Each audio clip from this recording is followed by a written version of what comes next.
Bonjour à tous, voici l'histoire de Monsieur Madame font du vélo. Chaque année, les Monsieur Madame participaient à une course de vélo appelée le Grand Tour. C'était une très longue course qui traversait plusieurs pays. Tout le monde s'entraînait dur durant plusieurs semaines à l'avance pour y participer. Monsieur Grand, par exemple, possédait un monocycle avec une seule roue. Pour conduire ce genre d'engin, il faut avoir un bon équilibre et surtout de longues jambes. Monsieur Peureux avait quant à lui un vélo à 2 roues. Il faut aussi avoir un bon équilibre pour l'utiliser, ce qui n'était pas le cas de Monsieur Peureux, car il venait tout juste d'apprendre à faire du vélo et qu'il avait la tremblote. Monsieur Petit, lui, avait un tricycle. C'est un vélo à 3 roues. C'est beaucoup plus facile, surtout quand tu es petit. Monsieur Malchance, lui, conduisait un vélo peu ordinaire. Un octocycle avec 8 roues. Pas besoin d'équilibre du tout pour faire avancer celui-ci. En fait, Monsieur Malchance avait commencé à faire du vélo avec un tricycle. Puis il avait ajouté plusieurs roues jusqu'à ce qu'il ne tombe plus du tout.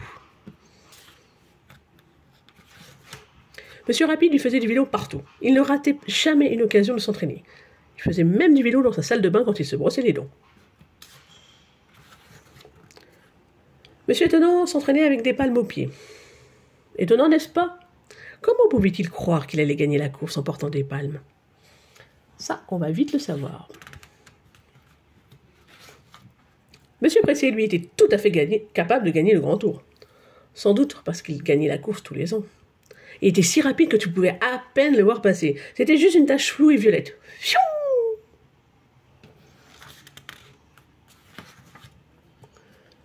Cette année, le départ avait lieu au Pays du Sourire. Madame Tétu n'avait pas pris la bonne roue et avait crevé un pneu. Mais Monsieur Costaud était heureusement prêt à le lui regonfler. Heureusement ou pas, parce qu'un seul souffle de Monsieur Costaud était bien trop puissant pour une roue de vélo, et le pneu faillit éclater. Écoute, l'écart là. Après avoir traversé le Pays du Sourire, les coureurs arrivèrent en Glaçonnie, où la neige tombait tellement qu'il leur fut très difficile d'avancer. Pauvre Monsieur Curieux, il tomba même malade. Il faisait plus chaud au Pays du Roupillon, mais tous les cyclistes tombèrent de sommeil. Ce qui donna un avantage certain à Monsieur Endormi. Il était le seul capable de faire du vélo et de dormir en même temps. C'est pratique, ça. Le temps se gâta en Plutonie, et ce fut même horrible. Mais Monsieur Courageux brava la tempête avec courage, comme toujours.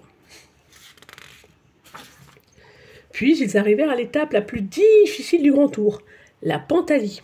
En Pantalie, les routes grimpent et grimpent encore. Mais tout ce qui monte redescend toujours, à un moment donné. Si bien que le lendemain, les participants roulèrent en dévalie. Là où les routes descendent et descendent encore. Fastoche! Chaque année, la course se terminait dans un pays différent, mais personne ne savait à l'avance de quel pays s'agirait. C'était la surprise. Et cette année, l'arrivée se fit en Bizarrance. Et quand les participants atteignirent la Bizarrance, ils durent tous enfiler des palmes. N'importe quoi. Bizarre, non? Un seul cycliste trouvait cela normal. Tu devines qui, je suppose? C'est ça, bravo. Monsieur Étonnant. Il dépassa tous les autres cyclistes, même Monsieur Pressé. Et il gagna la course. Une victoire que personne n'aurait pu imaginer, n'est-ce pas? Enfin, comme disent les Monsieur Madame, l'important, c'est de participer. Et voilà la fin de l'histoire. N'hésite pas à venir liker, surtout à t'abonner. Merci et à la prochaine.